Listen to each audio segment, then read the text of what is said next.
When you hear the name Elsa Lanchester, you might remember her for her most iconic role.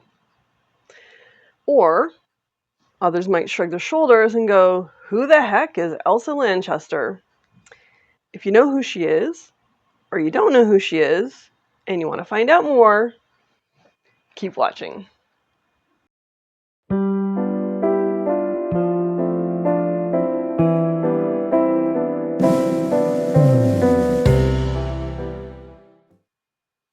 Hello, and welcome to Killer Kitsch Lizzie, my weird little world where I like to knit and sew and do other crafty things.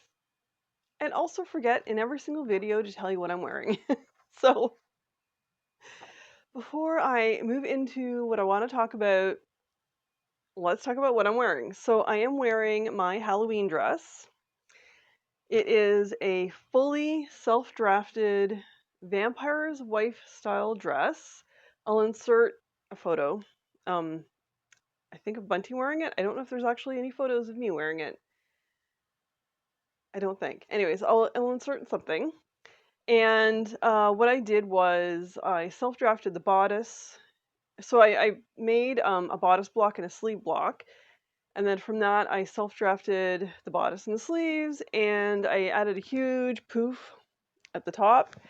And rather than doing the straighter skirt, I did do a lightly gathered skirt. In the next rendition of this dress, I'm going to do the straighter skirt. Before I do that, I need to finish my skirt block, which I've been working on for a while, sort of. I got to get it done. It'll get done. Anyway, as I alluded to in my intro, some of you might automatically, immediately recognize the name Elsa Lanchester. And those who remember her name will remember her most for her most, how many times can I say most in this video? Iconic role. That iconic role is the Bride of Frankenstein. However, Elsa has been known for so much more, both in film, television, and theater. And prior to that movie and after that movie. So I have my handy dandy notes with me just because I didn't memorize any of this. So in today's video, I want to talk about who she was and some of the other roles that she was in, including, theater and movies, and mostly theaters and movie. And then her iconic fashion, because not only off the screen was she very fashionable, she was also dressed amazingly well in every single movie she was ever in. And on theater, on the stage as well, right? But I think before I even talk about any of that, and this is for anyone who doesn't know who she is, or maybe you just recognize her name, but you don't know much about her. So I'm just going to go through a short bit about who Elsa was, because I think it's really important to know who she was. She, since I was a kid, I've been intrigued with her. It started out, like everyone else, I'm sure, with her role as the bride. Probably one of my favorite famous monsters is Frankenstein and the Bride, and then after that would be the creature from the Black Lagoon. I have a soft spot in my heart for the monsters, mostly because these monsters are, and I'm talking about not just them. I'm talking about King Kong, Godzilla, just so many monsters that they get ripped away from either their home or, in the case of Frankenstein, and the Bride, they're created from people that have passed on and don't want to come back. um, that it also goes back to even like not just monsters, but Buffy from Buffy the Vampire Slayer. She had died. She was in what we would call heaven, or what she thought was heaven, and she got yanked back into here. Um, and that is what happens to a lot of monsters in these movies. And I honestly feel that sometimes when we watch movies, we just see those monsters and we completely forget about their backgrounds, where they came from, but we also forget about the actors. Like Bela Lugosi is another one. Elsa is another one. Boris Karloff is another one. Where when you hear those names, you just think, or even Vincent Price is another one. You just pair them with the role that you're most familiar with, and we forget to go and look at the other things they've done. Elsa was a prolific actress. Boris Karloff as well. He was a genius, not just as an actor, but makeup. A lot of people don't know that he did a lot of his own makeup. But anyway, I'm getting off track. So I'm just going to talk to you a little bit about who Elsa was. I'm going to read from my notes for this, just because, again, I didn't memorize it. And I did get a little bit of this from Wikipedia. So as always, I'm going to put my entire video notes, show notes over onto Patreon. And if I have grabbed a paragraph or whatever from a source, such as Wikipedia, I always make sure that I name the source. So who Elsa was? Elsa Sullivan Lanchester was born in Lewisham, London, England, to Bohemian parents James Seamus. Oh, I might be Seamus. Sorry, I'm pronouncing that wrong. Seamus Sullivan and Edith Biddy Lanchester. Also, Elsa's name, Sullivan is not her middle name. So her first name is Elsa, and then her parents combined Sullivan Lanchester for her last name. But she went by Elsa Lanchester. So her parents were not only Bohemians, but rebelled against Edwardian society by refusing to legally marry. Elsa had one other sibling, brother Waldo, who was also a very well-known person during that time. I didn't put much. Sorry, I keep losing my voice all the time when I start talking, but I know I apologize every time. I should just stop. But I didn't delve into Waldo or her parents. I only just wanted to talk about Elsa. So this next paragraph I have grabbed from Wikipedia. After World War I, Lanchester started the Children's Theatre and later the Cave of Harmony, a nightclub at which modern plays and cabaret turns were performed. She revived old Victorian songs and ballads, many of which she retained for her performances in other revues entitled Riverside Nights. Her first film performance came in 1924 in the amateur production of The Scarlet Woman. So Elsa then eventually went on to make her film debut, which I just mentioned, in The Scarlet Woman, and this was the first of many movies and theater productions that would show the world her incredible talent. Also, from what I read about her, she did prefer the stage to actually movies.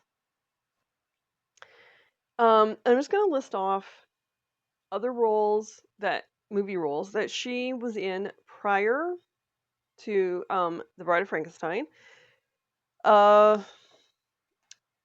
Some of these are actually silent films. So she started in silent movies, and she was working almost up until she died. Pretty close until she died.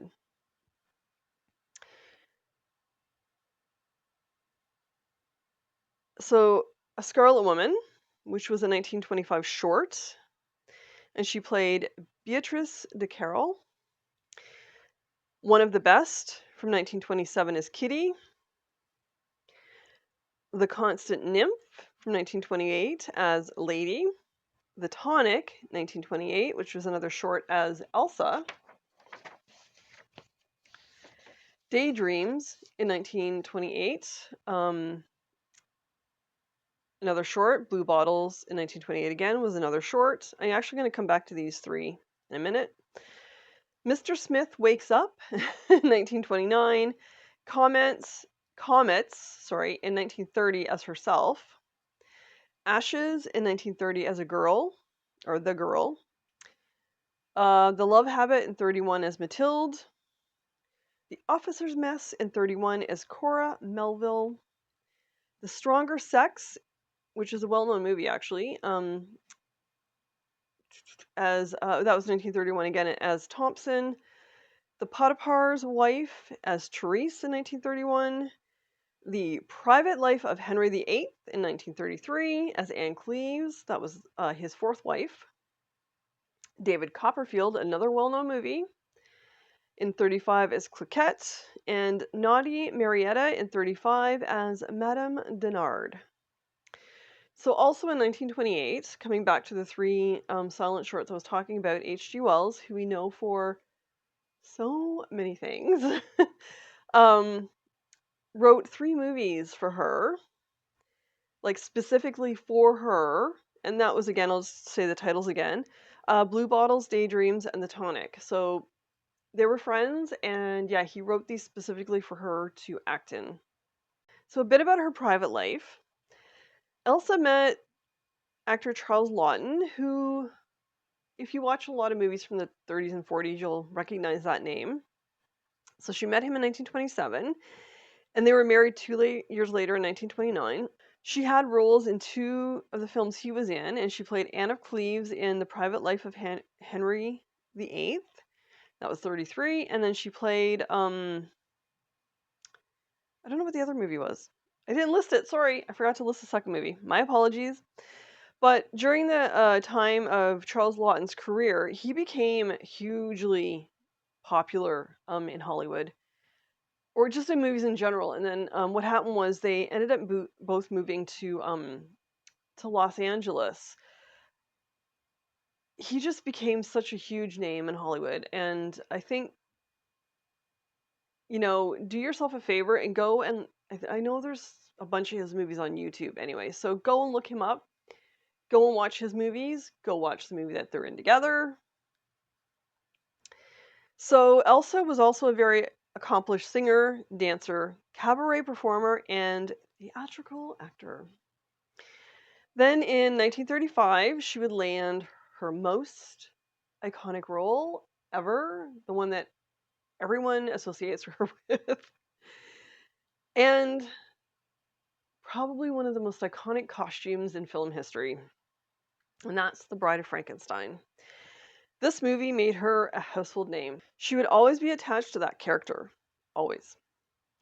In many ways, this would have been an actor's downfall. However, because many would have been typecast, right? However, we would see her in so many, many other fulfilling roles. Her career itself was very fulfilling. She would continue to work on stage, and we were recognized in movies such as The Bishop's Wife. Love that movie. It's one of my favorite Christmas movies, along with It's a Wonderful Life. I love that movie so much. Also love this movie. I've seen this multiple times. Belle, Book, and Candle. That Darned Cat, which was a Disney production, I believe. So was Mary Poppins, which she's also in. Willard, and Murder by Death. Elsa worked until 1980. So she worked a good chunk of her career, or her life. She was a working actress. And then the world lost this incredible talent in 1986. And I actually remember the moment I heard on the news that she had passed away. It was a memory that stuck with me just as solidly as when Elvis Presley died. When I heard about Elsa passing away, I was at home, like with my parents, at my parents' house, when I heard it on the news. And then with Elvis, because Elvis was earlier, I was actually at my grandparents'. We would spend a few weeks every summer, because Elvis died in August, at my parents' or grandparents' house and store. And I remember I was in the store, and my grandpa was in the store, and he was behind the table with the counter with the cold cuts and stuff. And I was standing on the other side of it, and we heard that news. And then when I heard the news about Elsa, I was sitting in the living room watching the news on TV. So now I want to move on to her style. And the reason I want to talk about her style is, again, people remember her for that fantastic, incredible bridal gown from The Bride of Frankenstein. But if you look at the other movies she was in, if you look at the plays she was in, and if you look at personal photographs of her out in public or with her husband, you will see how fashionable this woman was. Now, her style wasn't flashy. Her style was more what an everyday person would have worn, but with her own personal touch to it. So, with her personal style, she was very sleek, very well groomed. Her hair was always immaculate. And I'm going to read this verbatim because, well, not verbatim, I'm going to read this from my notes because I kind of start laughing when I think about this. So, I actually recall someone telling me once upon a time that they assumed she would be someone that would have had a maniacal look throughout her entire life. This was based on her role as the bride. That is not true. Though she had a few movie roles where she played women that were maniacal looking, she was also an incredibly beautiful woman and naturally beautiful. Like, there are images of her. Unfortunately, none of them were good enough to show in the video because they were too grainy and stuff, but an incredibly beautiful, like naturally beautiful woman. I've often wondered if other people have the same image about the maniacal look, and that's why I wanted to talk a little bit about her style and like the fashions and herself, right? So before I go on to the next little bit of the video, I just want to do a slideshow, and in this slideshow, you're gonna see personal photos, um, photos from stage, photos from movies. So I want you to see the variety of things that she would have worn and just how beautiful Elsa was. Um, and for those watching the video, I'm not doing a deep dive into any of the movies she was in.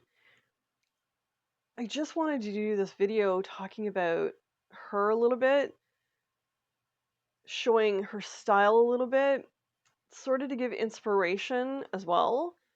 Um, and I really want people to go and watch her other movies and see how incredibly, incredibly talented this woman was.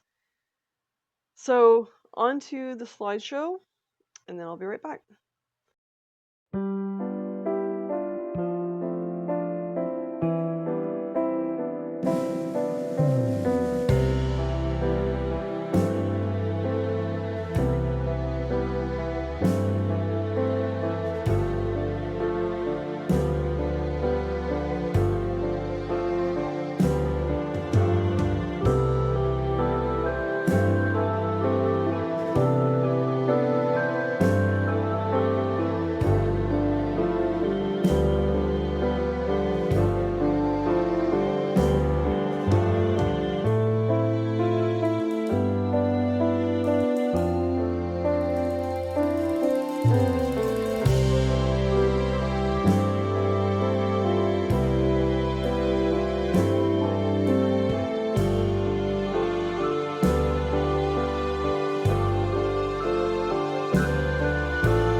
wasn't she absolutely gorgeous? I've seen a bunch of her other movies. Uh, Occasionally she's not even recognizable at the beginning because you're forgetting her human side. And she did have that crazy wiry curly hair, by the way.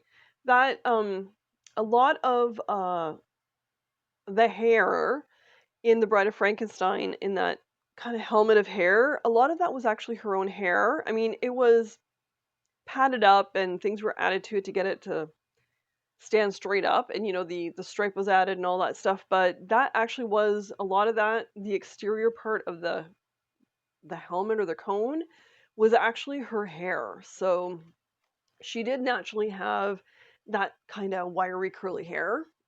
But as I said, I wanted to touch on all of that. Um, and also, I mean, even just The Bride of Frankenstein, that alone shows how incredibly talented she was. I don't know if any other actress would have been able to pull that off, and I'm sure there were other actresses that were in line for that, possibly for that role. Um, no one would have done it justice the way that she did it. And her and Boris Karloff together, their chemistry in that movie, absolutely incredible. Absolutely incredible. So if you want me to do a video where I delve more into The Bride of Frankenstein and the costume design, not just Elsa's, but Boris and the other actors, please let me know because I am more than happy to do another video just based on the costuming from that movie. So please let me know. And in 2025, my goal is to watch even more of her movies, and please also do the same. If you have seen any of her other movies or her TV appearances or any of that stuff, let me know below and let me know what you thought of them. So, that is it for this video. I would love it if you would please give this a thumbs up. If you're not already subscribed, because I have noticed lately that a lot of people watching my videos aren't subscribed. If you are not, please subscribe because I would love it if you were part of this. Also, by being subscribed, you're going to get notified of my other videos. So, until next time, stay kitschy. Bye!